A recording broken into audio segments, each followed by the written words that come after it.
কার নির্দেশ? আল্লাহর নির্দেশ।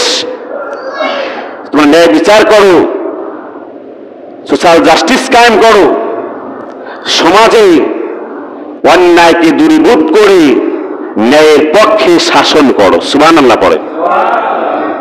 ন্যায়ের পক্ষে থাকতে হয় প্রত্যেকটা মুসলমানদেরকে। লোকেরা দেশের জন্য জীবন দিয়েছে, দেশের জন্য জীবন দিয়েছে, তাদের জন্য কিছু করণীয় আছে।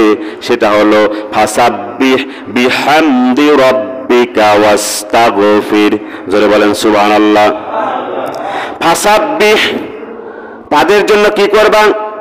আল্লাহর কাছে প্রশংসা করবা। তার কারণ হলো এই যে জীবন দিয়েছে, শহীদ হয়েছে, যার কারণে বিজয়টা হয়েছে। কথা বলেন ঠিক কিনা? এখন একটু জিনিস খেয়াল করেন, এই যে ছাত্র আন্দোলন শুরু হয়েছিল, আসলে এটাও আল্লাহর পক্ষ থেকে ঘোষণা। কথা বলেন ঠিক কিনা?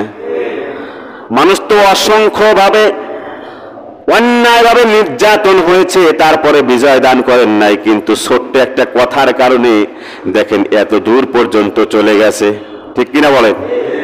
ছোট্ট একটা কথার কারণে, ছোট্ট একটা আন্দোলনের কারণে, শুধুমাত্র কোটা নিয়ে আন্দোলন করে দেখেন এত রক্তক্ষয়ী বন্যা হয়েছে, রক্তক্ষয়ী হয়েছে, যার দরুন বিজয় লাভ হয়েছে। সুবহানাল্লাহ পড়েন। এটা কার লেখা? আল্লাহর পক্ষ থেকে লেখা। সুবহানাল্লাহ পড়েন। তাহলে আল্লাহ পাক বলেন তাদের জন্য কি করবা? ফাসাব্বিহ বিহামদি রাব্বিকা ওয়াস্তাগফির, তাদের জন্য আল্লাহর কাছে শুকরিয়া আদায় করবা এবং তাদের জন্য ওয়াস্তাগফির, তাদের জন্য ক্ষমা প্রার্থনা করবা। সুবহানাল্লাহ পড়েন।